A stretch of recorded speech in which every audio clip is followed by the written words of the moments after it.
Okay, I'm here at the Utah Olympic Oval. Oh, I'm getting ready to help out at the front desk. Becca Hamilton is coming today. This is like a dream come true. Becca was one of the first curlers that I ever watched. So this is very exciting and just surreal. Just doesn't feel like this is actually happening. So I am ecstatic. This should be a great curling clinic. I am thrilled. All right.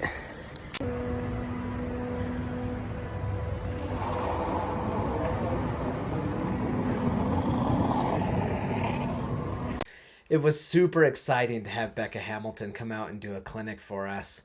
I talked to Dean Gemmel the other day, and he told me that Bill Pescoff gave a substantial donation in order for Becca to come out. So, Bill, if you're ever watching this video, thank you so much.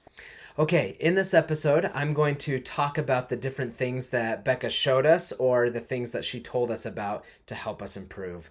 The first thing she did was she helped us work on our slide and delivery. So she would actually go out to the hog line, hold the broom down, and then have us individually slide towards her broom. And then she could give us some feedback on what was going well, what needed work, and she could provide that feedback. There are some curlers who were pointing their foot a little more inside instead of straight, or opening it up more as if you're opening up the hip. And she recommended that having the foot straight or opening it up would help with the slide and get more of a straight slide. Now, one of the things I asked her was, is it required that the slider foot be open as if you're opening up the hips? And she said, it can help with balance, but it's more important to what's comfortable for the thrower. And then there were some curlers who would bring their slider foot over too far across their body. And when they would do that, it would tend to cause them to drift as they were sliding, or sometimes it would make it harder for them to hit the broom line. Some of the curlers in her club would open up their legs a little bit more, and she recommended having the legs more narrow because as you do that, that can also help prevent drifting or throwing offline. One key thing that Becca shared with us was pointing your toe in the hack towards the skip's broom head. She said it's so important because even at her level, she's seen some throwers jump in the hack so quickly that they don't properly line up their toe and their body towards the skip's broom head that they end up missing. They end up drifting a little bit, or they don't hit that line perfectly and end up missing some critical shots. One recommendation is to always wait for your skip to put down the broom before you step in the hack, and then make sure that your toe is pointing towards the skip's broom. An analogy that Becca gave us was being like a train, setting up your tracks so that you are aimed right at the skip's broom. And if you do that, as you slide out, you want to stay on track. And as you do it, you will deliver some great shots. Another tip that Becca shared with some of our curlers was keeping your shoulders square. There are some who would slide out and one shoulder would be lower than the other, depending on where they were holding their broom as they were coming out. So she recommended trying to square off those shoulders as you slide. Another key thing as you're sliding out from the hack is to keep your sliding broom head in line or horizontal with the stone as you're sliding out. Now, for some curlers, she also noticed that they weren't gripping the stone hard enough and that they weren't adding an extension or a positive release to their throw. Another analogy that Becca gave us was, she said, imagine that the skip's broom head is like an electrical socket, and as you're releasing with that positive release, you need to actually picture yourself as if you are plugging in some electrical appliance into the wall outlet. I asked her at one point how many rotations are good on a throw. She said on arena ice, the ice is more forgiving, so you can get away with less rotations. But on dedicated ice, she said it's nice to get around 4, because the purpose of 4 rotations is to prevent the stone from curling too early as it gets closer to the distant house to your target. In a previous episode, Patrick McDonald talked about how I was pinching the stone, and that was something that I've been working on trying to improve. I wanted to get Becca's input on this too, and she said that on dedicated ice, releasing at the right time and at the right spot can help prevent the pinching of the stone. She recommended that as you release it, you want to release the stone handle right at 12 o'clock. If you're releasing it a little past 12 o'clock, that can cause the pinching. So making sure that you're releasing it straight at the broom right at 12 o'clock is key. Becca does have different slides depending on whether she's drawing or whether she's hitting. So one thing that I noticed was that her foot would sometimes jump over the hack as she was throwing a heavy weight or a takeout. She says that she hack hops, and that's where, like I said, you're bringing the sliding foot right over the hack to generate the power in order to throw those powerful hits.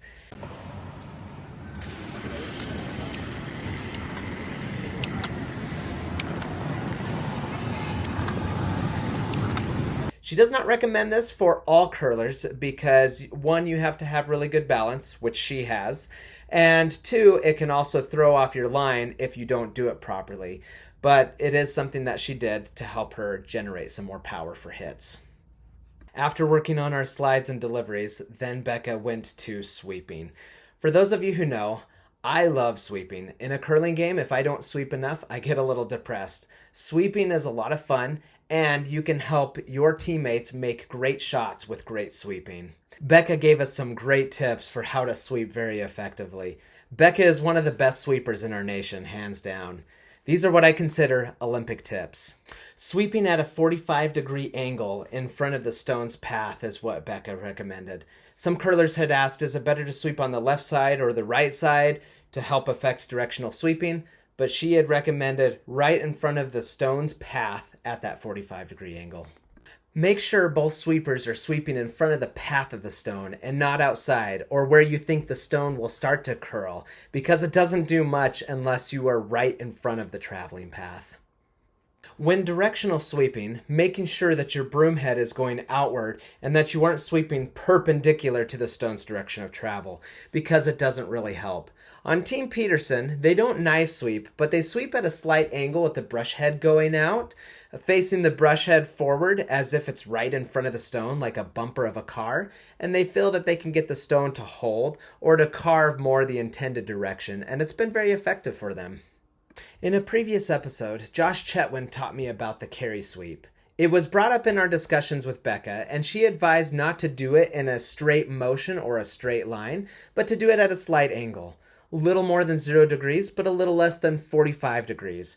And that as you are doing this as you're carry sweeping, you can get it to hold straighter or curl a little more because of the intended scratches into the ice.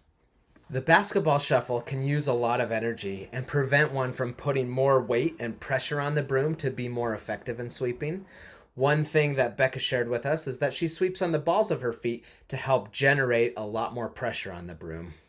Another tip that she shared with us is that the inside sweeper should be the one that finishes the curl. So for example, if I am the sweeper that's holding a line straight, but then suddenly we need that stone to curl, I would be the one who would shift my body to the other side of the stone and start to sweep in a direction to push the stone to curl a little bit more. Becca also recommended not picking up your broom and having the other sweeper start sweeping closer, because sometimes it can take too long or it may not be a very smooth process, and you might miss the target because of that quick brief switch, where if whoever is the inside sweeper or closer sweeper can just slightly move over and they're ready to go. Holding the broom a certain way can be more effective too. I observe the way Becca sweeps, and what I notice is that she will have her hand higher on the broom, and it will be about 2/5 from the bottom, and that she'll hold the broom closer to her hips, and that as she does that, she can get more on top of the broom to generate more power, more pressure to be more effective in sweeping. Being a shorter sweeper, I always thought that it would be more effective to be lower on the broom and that it would help me out. Turns out that if you do that, you'll burn more energy with less results. So Becca recommended being higher on the broom. The deep clean or pressure clean sweep can help a rock if it's on a really good delivery path. It can help clear frost and clean up debris as a stone is traveling down the ice to prevent any rocks from picking. This is especially effective on dedicated ice. You can do this by putting pressure on the broom right in front of the stone, dragging it ahead of the stone with no back and forth sweeping motion. Now, lifting your broom head in front of the stone or in front of the rock's path after pressure cleaning is called dumping, and it's illegal. Don't do it. You must finish your brush stroke outside of the path of the rock, and then the broom head can be lifted up. Place the broom head right down in front of the stone's path instead of coming from the outside into the path. During some sweeping exercises, Becca had to borrow my broomstick because the one she was borrowing was a little thinner and she was causing it to bow as she was sweeping. But with a thicker broomstick, she was able to be more effective and apply more quality pressure. Stopwatches that let you do multiple split times are more preferred than stopwatches that do total time. I was able to find a good stopwatch from Bree Weldon, who recommended a stopwatch that would let you do multiple split times, and Becca recommended this kind of stopwatch. Becca recommended using the stopwatch to get intervals for the same thrower, but don't use that time to compare one thrower on your team with another thrower, because you will get differing results. As mentioned in a previous episode, sweepers don't need to get the short intervals on takeout weight. Skips can get a more accurate interval from hog to hog. So on takeouts and hits, sweepers, stop timing. That concludes the training on sweeping. There were some other questions and topics that came up from other curlers as our clinic was coming to an end. Some of those topics were about the drag effect, which you can see on Curling Tactics on YouTube, about the drag effect and how to do it. Another question came up on how to line up double takeouts, and some questions were answered and some examples were given. Becca also shared a couple things with us. She said that she practices at her club early mornings after the first pebble to keep her skills sharp. Another thing too is after a thrower has thrown, they may sometimes come down and talk to the skip to also give some feedback of, hey, the ice feels a little slower, feels a little more crunchy, to help the skip before they go and throw their stones. One question that I did ask Becca about the Olympics and about Olympic events and world events was how to keep calm during big competitions. She says that she listens to music, similar to Michael Phelps before a swimming event, and that her team would stay together at an Airbnb so they can cook together, watch movies, spend more time together as a team to build that trust, that friendship, and to get them more comfortable before a game. That concludes everything in this episode. I loved being able to spend time with an Olympic athlete and get this kind of personable training with the rest of my club. Becca is nice, very personable, and I loved spending every second with her as she was out here with us.